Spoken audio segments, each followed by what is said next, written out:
কবরে রাখার পরে দুইজন ফেরেশতা তার কবরে আসে। ওই ফেরেশতারা এসে ওই মুর্দারকে উঠায়, তাকে বসায়। যখনই মুর্দারকে বসায়, বসানোর সাথে সাথে তার যে কাফনের কাপড় ছিল, এই কাফনের কাপড় মাথা থেকে পুরো শরীর পর্যন্ত পুরোটাই খুলে যায়। একবারই নগ্ন অবস্থায় তাকে বসানো হয়। এবার ওই ফেরেশতা তার চোখগুলো এমন মানে আগুনের মতো ঝিলমিল করতেছে। আর ওই ফেরেশতার যে গর্জন, আকাশে বৃষ্টি বর্ষণ হলে যেই পরিমাণ গর্জন দেয়, আকাশ শত শত মাইল উপরে, আকাশের গর্জন আমরা শুনলে ভীত সন্ত্রস্ত হয়ে যায়, কলিজায় পানি থাকে না, অনেকে এই বজ্রপাতে মারাও যায়। আল্লাহ বলতেছে এই কবরের মধ্যে ওই ফেরেশতা বিকট আওয়াজ করবে, কবরের মধ্যে বিকট আওয়াজ করবে। ওই আওয়াজ শোনার পরে ওই বটকা ভীত সন্ত্রস্ত হয়ে যাবে, তাকে উঠানো হবে। উঠানোর পরে যখন প্রশ্ন করবে মার রব্বুকা মান দীনুকা ওয়া মান নাবিয়ুকা, মার রব্বুকা তোমার রব কে ছিল, মান দীনুকা তোমার দিন কি ছিল, ও মান নাবিয়ুকা তোমার নবীকে, আল্লাহ রাসূলকে দেখানো হবে। সে বলবে হা লা আদরি লা আদরি লা আদরি, আমি এই বিষয় সম্পর্কে কিছু জানি না, আমার রবকে আমাকে জিজ্ঞাসা করতেছ। বলে হা আমি লা আদরি, আমি এই বিষয় সম্পর্কে জানি না। ও মান দীনুকা, বলে আমার দিন কি ছিল, ইসলাম ছিল না কি ছিল, বলে আমি নিজে জানি না। বলে এভাবে উত্তর দিতে থাকবে। তখন যখন ওই বান্দা একটা প্রশ্নের উত্তর দিতে না পারবে, তখন আজরাইল আলাইহি, তখন ওই ফেরেশতা, যে ফেরেশতা কবরে যে ফেরেশতা থাকবে, ওই ফেরেশতারা তখন তাদের কাছে যেই লাঠি থাকবে, সেই লাঠি দ্বারা তখন তারা তাদেরকে আঘাত করতে থাকবে। এমন এক প্রহার করবে, ওই আগের মতন চিৎকার করবে, কোনো মায়া নাই, দয়া নাই, কোনো চোখ নাই দেখবে, কোনো শ্রবণ শক্তি নাই যে শ্রবণ শক্তি শুনে দিলের মধ্যে মায়া লাগবে। বলে আল্লাহ তাআলা তখন ওই কবরের মধ্যে বিষাদর সাপ নিযুক্ত করে দিবে। বলে কেমন সাপ?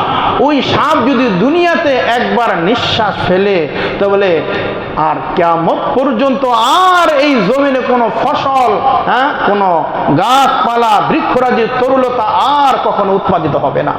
এমন বিষাদর সাপ আল্লাহ তাআলা রেখে দিয়েছেন। এই জন্য আল্লাহর পয়গম্বর বলেছেন আল কবরু ইম্মা রাউদাতুম মির রিয়াদিল জান্নাহ ওয়া ইম্মা হুফরাতুম মিন হুফারিন নার। আল্লাহর পয়গম্বর বলেছে, ও দুনিয়ার উম্মতেরা রে, কবর কারো জন্য জান্নাতের একটা বাগানে পরিণত হবে, আবার কবর কারো জন্য জাহান্নামের একটি গর্তের টুকরা হয়ে যাবে। আহা, কি ভাই বিশ্বাস হয়?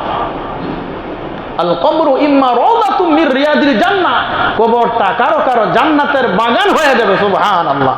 ওয়া ইম্মা হুফরাতুম মিন হুফারিন নার, আর কারো জন্য জাহান্নামের গর্তের থেকে একটি গর্তের টুকরায় পরিণত হয়ে যাবে। উসমান রাদিয়াল্লাহু তাআলা আনহু বলে কবর দেখার পরে এত ভীষণ কান্না করতেন, বলে তার দাড়ি মোবারক ভিজে যাইত। সাহাবায়ে কেরাম বলতেছেন যে খলিফাতুল মুসলিমিন, আপনি কবর দেখে এত কান্না করেন, আপনি এত কান্না করেন, অন্য কোনো সময় তো কান্না আপনি করেন না।